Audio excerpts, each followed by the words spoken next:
घरी असलेल्या मिक्स डाळीची आज आमटी करायची ठरवली, दररोजच्यापेक्षा थोडी वेगळी.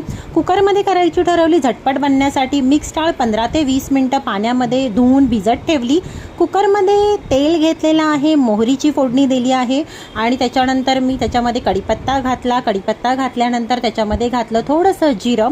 हे सगळं व्यवस्थित तडतडू दिलं. त्यानंतर हिंग घातलं, आलं लसूण पेस्ट घातली. तुम्ही तुमची घरचीही तयार घालू शकता किंवा रेडीमेड घालू शकता, तुम्हाला जसं हवं तसं. मी तरी सध्या तरी बाहेरची मदर्स रेसिपीची वापरते आहे.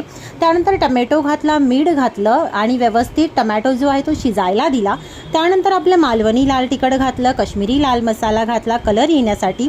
मी इथे मालवणी जो आमचा तयार खोबऱ्याचा जो मसाला असतो तो मी घातलेला आहे, थोडासा 1 चमचा. याची रेसिपी आपल्या चॅनलवर आहे. व्यवस्थित परतून घेतलं. ऑब्व्हियसली गरम पाणी घातलं छान चव येण्यासाठी.